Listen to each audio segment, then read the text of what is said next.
A TV Unifre está nas alturas de Santa Maria, com um pouquinho de vento e frio, para apresentar para você um novo programa de esportes, o Central do Esporte. Aqui você vai ficar sabendo um pouquinho dos bastidores, histórias e personagens do esporte de Santa Maria e também da região central.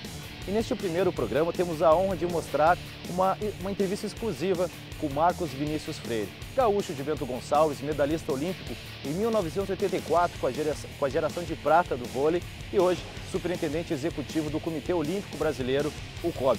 Ele vai contar pra gente um pouquinho sobre a preparação para os Jogos de Londres e também a formação de novos atletas para as Olimpíadas que serão realizadas aqui no Brasil em 2016. Vamos conferir.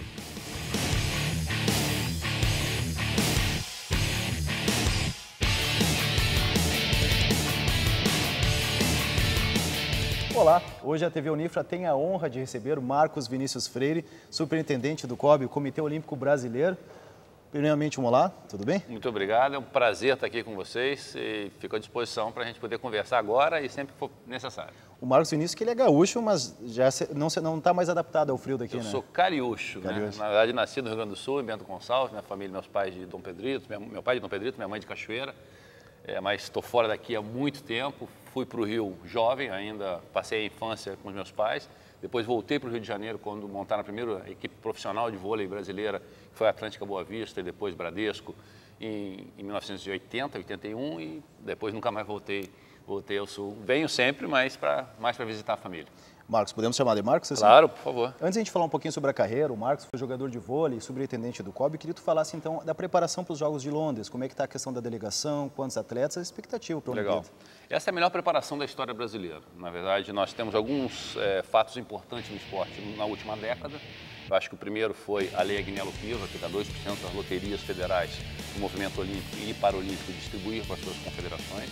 Isso aconteceu em 2002 e dali para frente nós conseguimos planejar a médio e longo prazo e isso foi evoluindo, né? Nesse momento agora aconteceram depois os Jogos Pan-Americanos de 2007, que foram um divisor de águas, podem falar o que quiserem falar, mas foram os melhores 17 dias da cidade do Rio de Janeiro. Foi um grande movimento esportivo que foi o que nos ajudou a vencer em 2009 o direito de trazer os Jogos para 2016. E aí em 2009 todo mundo acompanhou em Copenhague, em 2 de outubro de 2009 o Brasil ganha dos Estados Unidos, do Japão e da Espanha e passa a ter o direito de trazer os Jogos em 2016 e essa foi a palavra final na evolução do esporte brasileiro. E por isso eu digo que é a melhor preparação. Nós temos mais recursos, os 3 níveis de governo estão com a mesma intenção de ajudar o time brasileiro.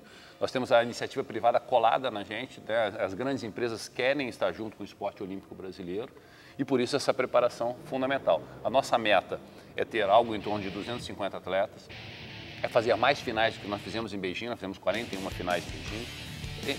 Sendo muito realista, as medalhas vão ficar parecidas com as de Beijing, nós ganhamos 15 medalhas em Beijing. A nossa meta realmente agressiva, e aí em função do planejamento desses próximos anos, é para 2016, é para o Rio de Janeiro. Nossa meta é aí sim atingir o top 10, e para atingir o top 10 você tem que ganhar algo em torno de 30 medalhas, e aí é um salto muito grande, dobrar o número de medalhas de Beijing para o Rio de Janeiro. É esse o caminho, e esse é meu dia a dia hoje, dentro do Comitê Olímpico Brasileiro, com uma equipe muito grande. Nós temos hoje 120 funcionários no Comitê Olímpico Brasileiro, completamente profissional. São 21 ex-atletas olímpicos. Nós temos lá dentro a Adriana Bear, do vôlei de praia, Bernard Hasman, do vôlei, Agberto Guimarães, do atletismo, Ricardo Prado, da natação, Sebastião Pereira, do judô, Daniele Pouzinho, do judô, Jaqueline Godoy, do basquete. Ou seja, nós conseguimos que alguns atletas, e isso eu acho que a gente vai conversar também, conseguiram se preparar para o pós-carreira e hoje estão dando a sua parte dentro do movimento olímpico. Tu tocaste no assunto Olimpíada 2016, que é uma grande conquista, com certeza, para o Brasil. Como é que tu vê a preparação? Se fala muito hoje em Copa do Mundo, né? Que é o evento mais próximo, 2014, mas a Olimpíada também está próxima.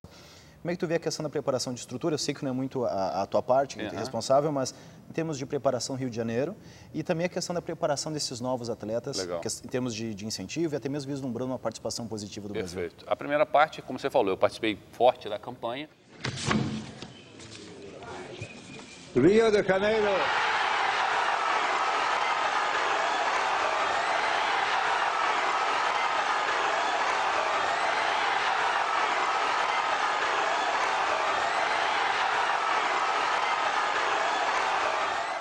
mas depois que nós ganhamos, nós separamos as equipes. Tem uma turma que cuida do comitê organizador, ou seja, vai fazer o evento, e eu comando esse outro lado da direita que cuida da preparação dos atletas.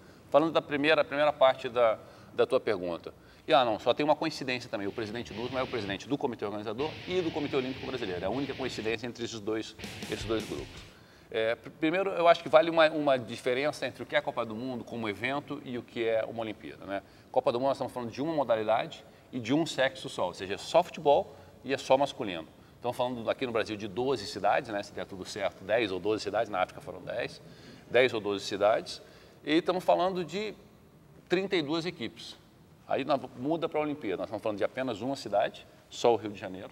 Estamos falando de 41 modalidades, estamos falando de masculino e feminino, e estamos falando também de 205 países. Então, é muito mais, é uma engenharia muito mais difícil de logística. Estamos falando de uma Vila Olímpica onde vão morar 17 mil pessoas. Futebol são hotéis, que estão aí 17 mil pessoas. O restaurante, aqui nós temos um salão maravilhoso, mas o restaurante cabe em 5 mil pessoas sentadas ao mesmo tempo. E é o maior barato da Olimpíada é exatamente esse. Nós estamos levando agora para Londres um grupo de jovens atletas, de menos, que não estão classificados para Londres, mas que tem perspectiva para 16, nós estamos chamando de vivência olímpica ou quebra-gelo, são os 16 de 16, para eles terem essa experiência. E eu acho que a maior experiência que eles vão ter vai ser exatamente, o maior impacto que eles vão receber vai ser exatamente esse refeitório. Você imagina, você vai para a fila do bandejão, então, estou aqui no bandejão, aí na minha frente, eu vou contar alguns nomes, porque eu estou indo para a minha Olimpíada número 12. Né, algumas pessoas que eu vi na fila comigo. Então, o Michael Jordan, o Phelps, o Federer, o Guga, o Ronaldinho, vão estar lá na mesma bandeja comendo a mesma coisa. Então, isso é um impacto forte. Nós estamos levando esses garotos para que eles tenham uma experiência 4 anos antes, para quando chegar no Rio eles já passar meio assim de letra, porque não é fácil.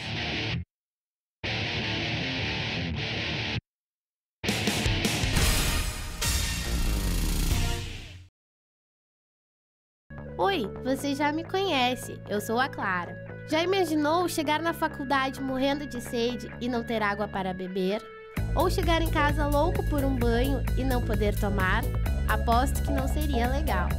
Água, para não acabar, devemos poupar.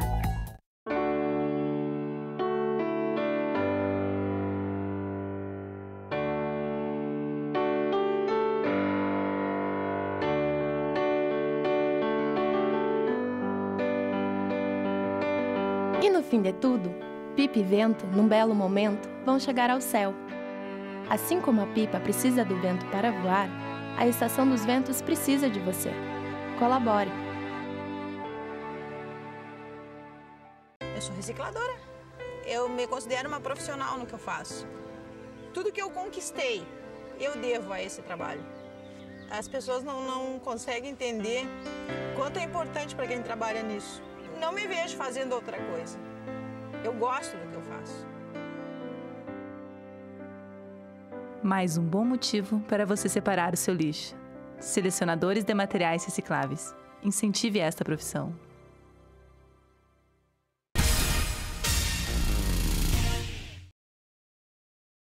Voltamos com o Central do Esporte, hoje entrevistando o Marcos Vinícius Freire, superintendente executivo do Comitê Olímpico Brasileiro, que vai falar para a gente um pouquinho sobre a preparação para os Jogos de 2016 aqui no Brasil e também a expectativa para os Jogos agora de Londres. Vamos lá.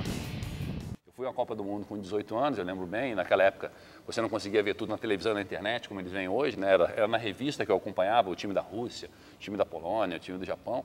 E eu fui com 18 anos e passei 3 dias pedindo autógrafo, tirando fotografia, né? O cara chegava ou no ginásio, ou no hotel, ou no restaurante, e eu parava para Zaitsev, Savin, Tanaka, né? O Tomasz Wojowicz, que foi o maior jogador que eu vi jogar, um jogador polonês, monstro. Então, esse tipo de experiência exatamente para quebrar o gelo. Então, eu acho que o comitê organizador, em função dessa engenharia toda, tem trabalhado muito bem. O COI é muito mais duro do que a FIFA, isso é importante os brasileiros saberem também. A FIFA, eu acho que ela deixa andar um pouco mais, né, sem nenhuma crítica, mas o COI é muito duro. O COI, eles têm reunião via videoconferência semanal, eles visitam o Brasil de 3 em 3 meses e agora, quando passar Londres, vão passar a visitar todo mês. Eles têm um escritório no Rio de Janeiro. Foi criado no governo federal uma autoridade olímpica federal, né, um órgão específico para isso, e o presidente executivo é o ex-ministro Márcio Fortes. Na cidade do Rio de Janeiro também foi criada a Empresa Olímpica Municipal A presidente é Maria Silva, foi presidente do Icatu, foi presidente de outras empresas grandes no Brasil, foi secretário de Estado do prefeito Eduardo, secretário da cidade com o prefeito Eduardo Paes. Ou seja, a estrutura é maior e é mais preocupada em função de toda essa logística. Na segunda parte da resposta, aí é uma responsabilidade minha com a minha equipe. Nós temos um planejamento desde 2009 que vem num crescente, ou seja, nós estamos preparando a delegação para ir a Londres agora, como eu falei, 250 ou mais 250 atletas. Nós estamos já preparando quem desses 250 continua na corrida para 16 e quem não está na corrida de Londres, mas que vai entrar nesse caminhão, nesse carro, nesse ônibus para chegar no Rio de Janeiro. Então, tem 2 gerações aí sendo preparadas. O nosso plano é um plano plurianual, com a meta de tornar o Brasil uma potência olímpica. Isso é que a gente quer que a população brasileira nos apoie, porque essa é uma meta que não é minha, né? Eu digo sempre, eu tenho a felicidade de estar num cargo hoje, porque eu tive a experiência como profissional, jogador profissional durante 16 anos, depois eu formei em economia, fiz MBA, né?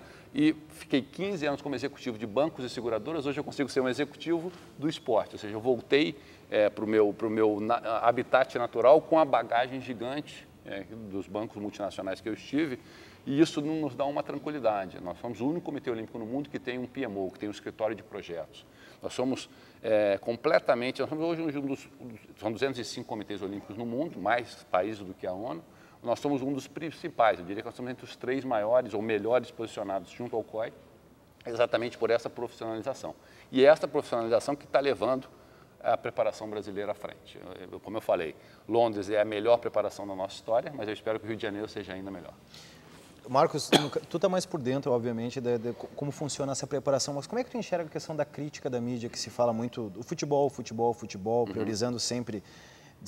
É a maior paixão do brasileiro, mas se estimula muito essa paixão, né? Como é que tu vê essa questão da crítica? Nós fazemos uma brincadeira até nessa crítica, para não brigar com uma força como essa do futebol, nós brincamos lá que são 28 confederações e uma religião, porque não dá para comparar, é uma paixão e realmente é quase que uma religião, né? As pessoas torcem muitas vezes muito mais pelo seu clube do que pela seleção brasileira, então nós tratamos também dessa forma, mas pela primeira vez, eu podia dizer, ou com muito mais força do que nas outras vezes que eu comandei, eu fui chefe da missão em Sydney, Atenas e Beijing, eu vejo hoje a CBF completamente dentro da operação, tanto no masculino como no feminino, mas eu diria muito mais no masculino, porque o feminino sempre teve um apoio para a Olimpíada, já que a Copa do Mundo é um pouquinho não tão forte como a masculina, não tão importante.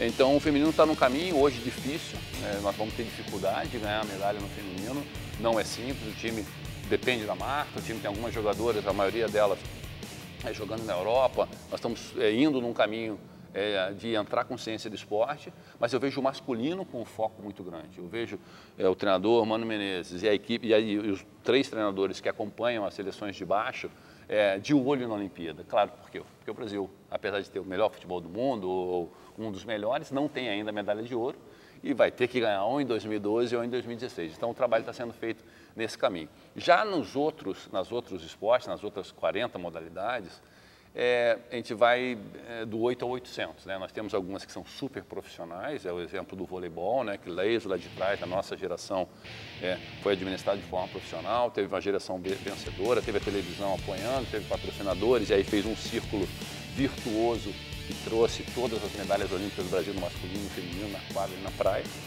E nós temos modalidades que o Brasil nunca viu, né? Nós vamos ter hóquei na grama, que dificilmente a gente vê em algum lugar onde exista.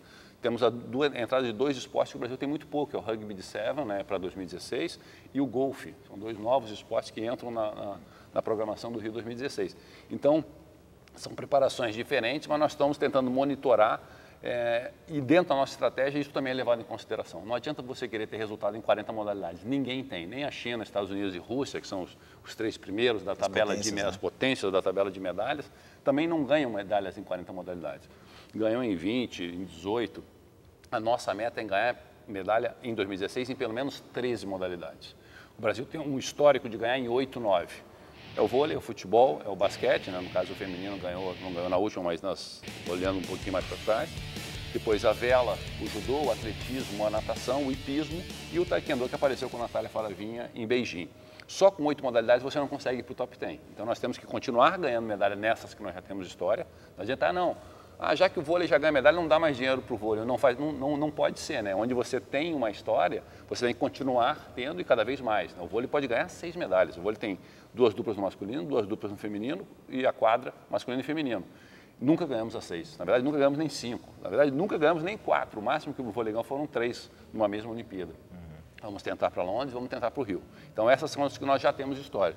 E estamos fazendo um trabalho muito grande nas modalidades, principalmente as individuais, que tem muitas medalhas, ginástica, remo, canoagem, lutas, boxe, levantamento de peso, para que essas medalhas contribuam para você chegar nas 30. Porque, como eu falei, a meta para o top 10 é algo em torno de 30. Se essas aqui já ganham 15. Dentro delas, se elas ganharem mais 5 ou 6, nós vamos para 20 e 21. Vão faltar 8 ou 9 medalhas. E outros esportes vão nos ajudar a chegar nessa meta.